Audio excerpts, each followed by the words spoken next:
Law enforcement, my office, and our partners represented on this stage began an in-depth, wide-ranging investigation.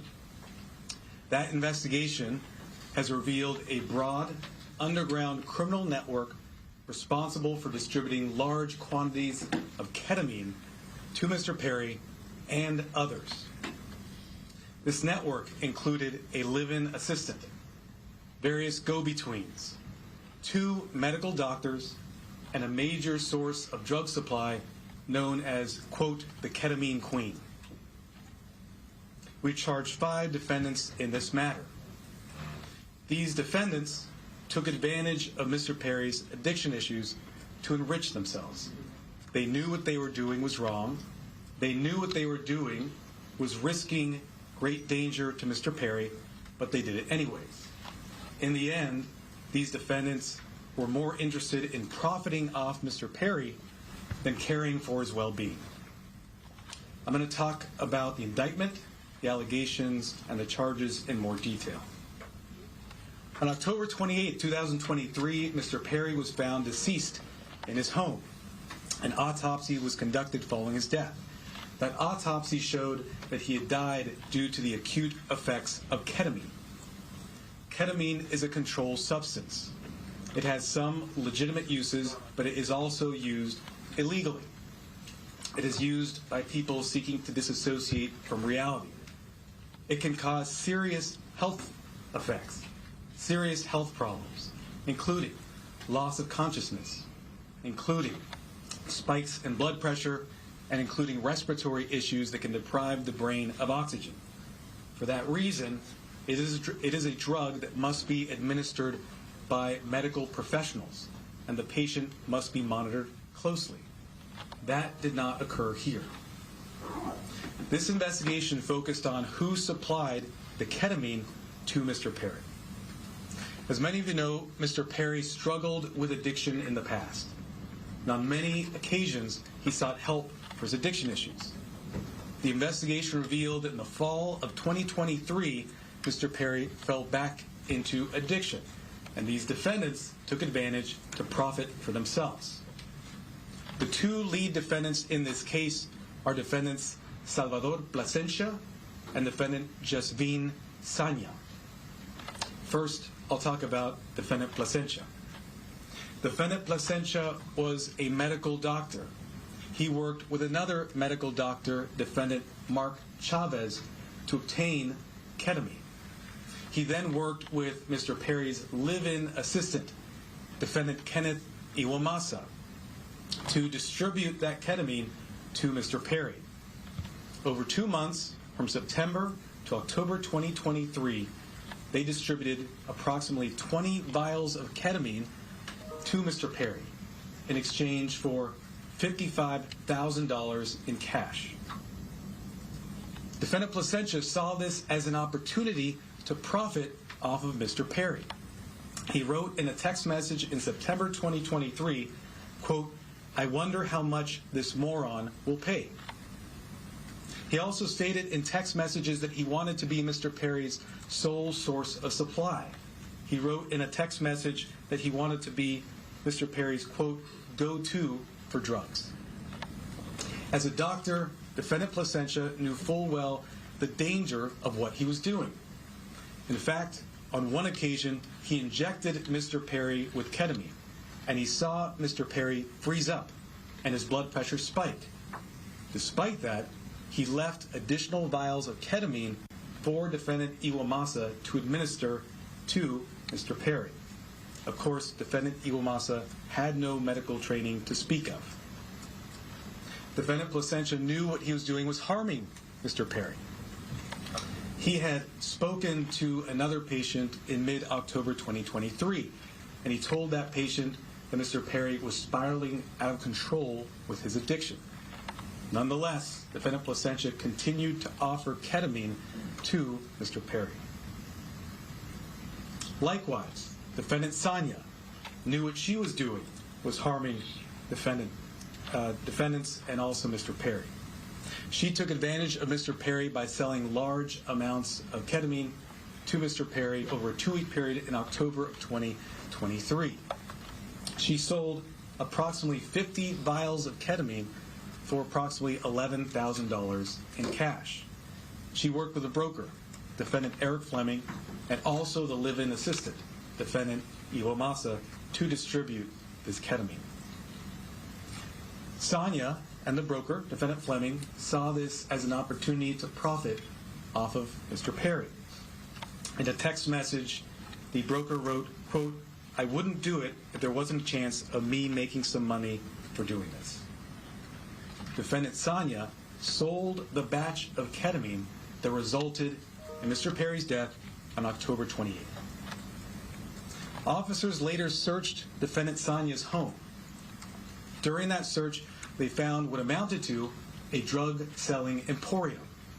They found 80 vials of ketamine, thousands of pills containing methamphetamine, cocaine, bottles of Xanax and other illegally obtained prescription drugs, and drug-selling paraphernalia, including scales and ledgers. As I mentioned, the defendants in this case knew what they were doing was wrong. When they'd refer to the ketamine, they used coded language. They'd refer to it using terms such as, quote, Dr. Pepper, or, quote, bots, or, quote, cans. Also, defendants Placentia and Chavez, as medical doctors, knew full well this was not the proper way to administer ketamine, and they even talked about that in their exchanges. And defendant Sonia also knew that she was doing something that caused great risk to Mr. Perry. In fact, during this investigation, we learned that several years before, in 2019, defendant Sonia had sold ketamine to another customer. That person died the same day.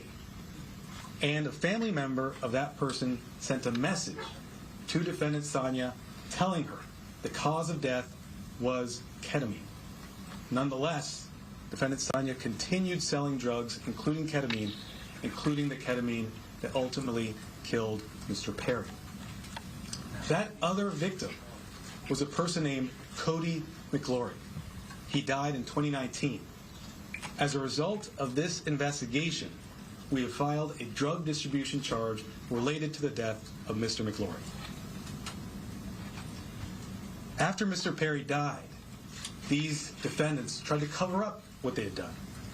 On October 28th, after reading news reports of Mr. Perry's death, defendant Sonia wrote a text message to defendant Fleming saying, quote, delete all our messages. Likewise, after Mr. Perry's death, defendant Placentia falsified medical records and notes to try to make it look like what he was doing was legitimate. It was not. We have filed numerous federal charges against the 5 defendants. These charges include conspiracy to distribute ketamine, distribution of ketamine resulting in death, maintaining drug-involved premises for that drug-selling emporium the defendant Sonia had, altering and falsifying records related to a federal investigation for those false medical notes and records that defendant Placentia made, and multiple other drug trafficking counts. Of course, the defendants are presumed innocent until proven guilty. The penalties these defendants face are very significant. With regard to defendant Placentia, the statutory maximum sentence he faces is 120 years in federal prison. With regard to defendant Sonia, the statutory maximum she faces is life imprisonment. By filing these extensive and serious charges, we are sending a clear message. If you are in the business of selling dangerous drugs, we will hold you accountable for the deaths that you cause. This is nothing new for us. Since 2022, my office has filed over 60 cases against drug dealers who've caused the death of another person. These cases are known as death resulting cases. They are labor-intensive cases, and we work with our law enforcement partners, including ones represented here today, to bring those cases. Our office is a national leader in bringing those cases. They're very important because every victim's life counts. If you are in the drug selling business and you're selling dangerous drugs, you are playing roulette with other people's lives, just like the 5 defendants here did to Mr. Perry. Defendants nowadays are on full notice that the products they sell could result in the death of another person. Therefore, if you're in the drug business, and despite these risks you continue in the drug business, you are pushed by greed to gamble with other people's lives, be advised, we will hold you accountable. I want to thank our partners in this case, the Los Angeles Police Department, the Drug Enforcement Administration, and the U.S. Postal Inspection Service. These investigators did a phenomenal job digging into the case, looking at every angle to develop a case, a strong case, against not only those who killed Mr. Perry, but also Mr. McLaury. I want to note that these cases are important and will continue to collaborate with our law enforcement partners to bring them, to ensure that justice is brought to every victim. And finally, let me thank the prosecutors responsible for the investigation and the prosecution of this case. Those are Assistant United States Attorneys Ian Ianello and Xiaohan Tsai. And now I'd like to introduce Chief of the Los Angeles Police Department, Dominic Choi.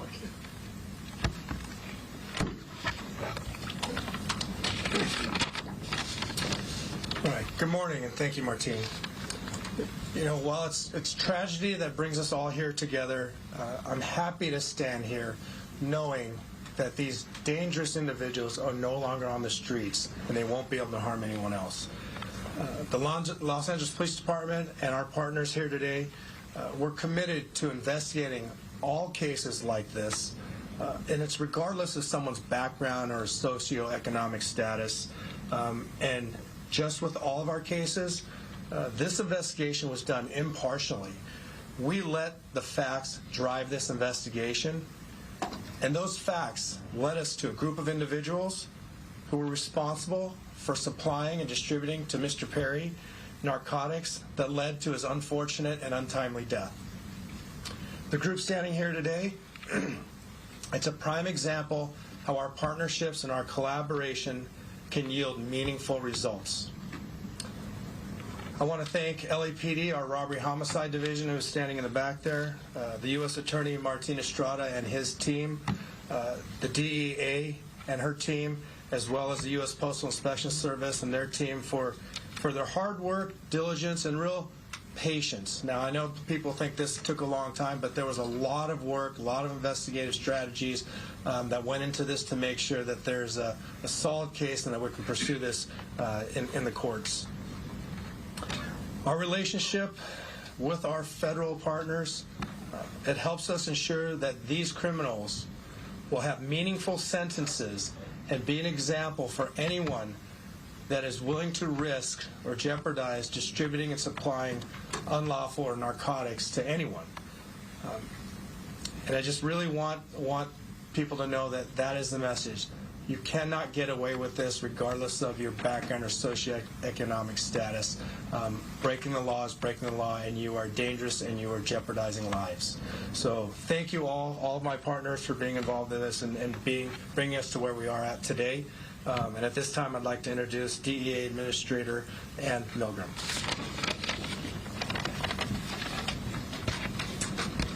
Good morning. Today we announced charges brought against 5 individuals who together are responsible for the death of Matthew Perry.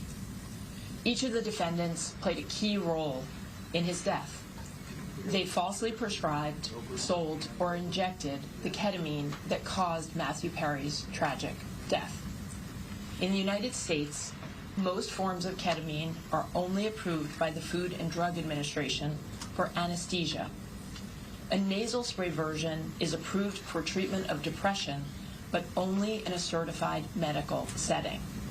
Here, Matthew Perry sought treatment for depression and anxiety and went to a local clinic where he became addicted to intravenous ketamine. When clinic doctors refused to increase his dosage, he turned to unscrupulous doctors who saw Perry as a way to make quick money. Dr. Plasencia and Dr. Chavez violated the oath they took to care for their patients. Instead of do no harm, they did harm so that they could make more money. Without performing any medical evaluation or monitoring, they supplied Matthew Perry with large amounts of ketamine in exchange for large sums of money, charging Perry $2,000 for a vial that cost Dr. Chavez approximately $12. As Matthew Perry's ketamine addiction grew, he wanted more, and he wanted it faster and cheaper. That is how he ended up buying from street dealers who sold the ketamine that ultimately led to his death. In doing so, he followed the arc that we have tragically seen with many others, whose substance use disorder begins in a doctor's office and ends in the street. Perry turned to his street dealer, Eric Fleming, who sourced his ketamine from a drug trafficker known as the Ketamine Queen, Jasveen Sangha.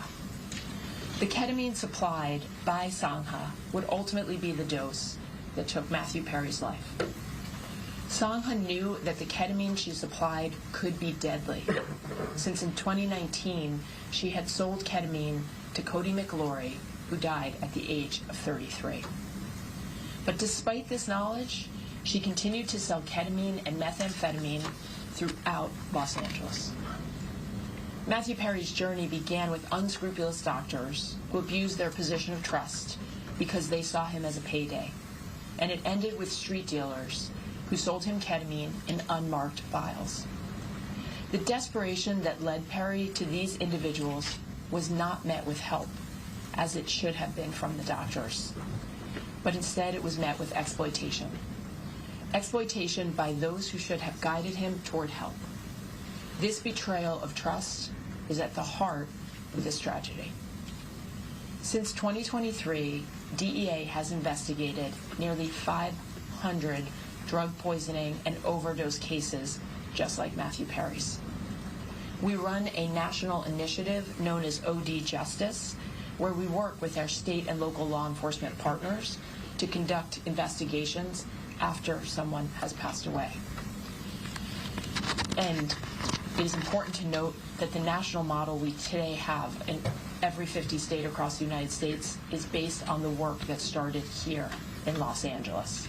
We began this work with our partners in the Los Angeles Police Department and with other local police departments and sheriff's offices in California, in the Los Angeles area, and with the U.S. Attorney's Office. And today it stands as our national model for this critical work. Together, as part of OD Justice, we work to bring justice for the lives that have been lost and to stop others from dying.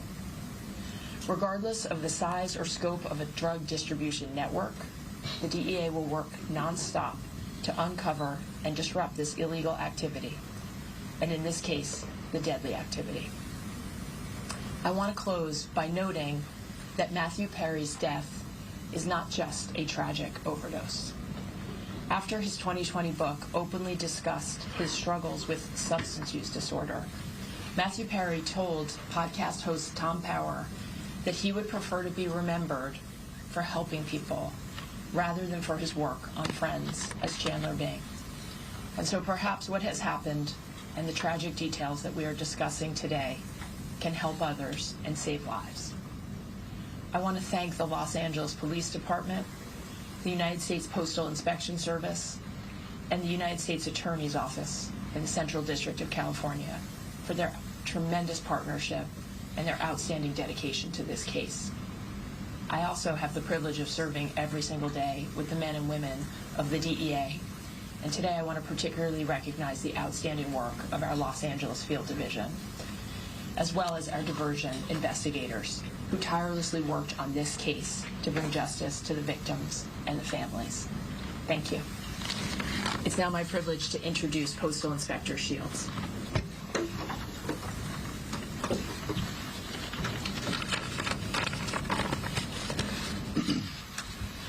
Good morning, and again, welcome.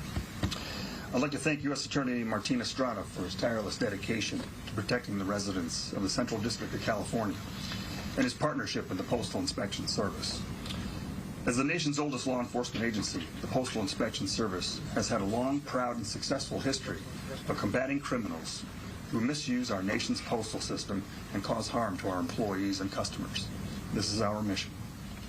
In this case, our agency, in partnership with the Los Angeles Police Department, the Los Angeles Drug Enforcement Administration, and the U.S. Attorney's Office, worked to seize, search, and analyze evidence that has culminated in arrests and a dismantling of the group that is responsible for providing the ketamine and the reported contributed to the death of Matthew Perry. In this case, these individuals knowingly and willfully distributed ketamine to Mr. Perry as he struggled to overcome addiction, which ultimately led to Mr. Perry's tragic demise. Unfortunately, every day in this country, families are grieving for their loved ones lost to drug overdoses. We want these families and the American public to know that the Postal Service will not be an unwitting accomplice to anyone using the U.S. mail to distribute illegal drugs or drug paraphernalia. The Inspection Service continues to work tirelessly to rid the mail of illicit drugs, fight drug trafficking and the associated violence, preserve the integrity of the mail, and most importantly, provide a safe environment to postal employees, customers, and the American public. The Postal Inspection Service is turning the tide against drug dealers. Detecting and stopping their shipments is only the beginning. Tracing illegal drugs back to the source and shutting them down is the ultimate mission. Once again, a tremendous thank you to our partners in federal and state and local law enforcement, as well as the U.S. Attorney's Office, for their continued collaboration and hard work in support of this mission. Thank you.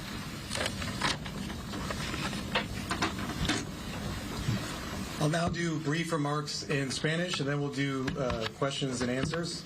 And you have been listening live to the U.S. Attorney General making that announcement of 5 people taken into custody in relation to Matthew Perry's death. And we knew that drug dealers, accused drug dealers, were going to be part of the arrests.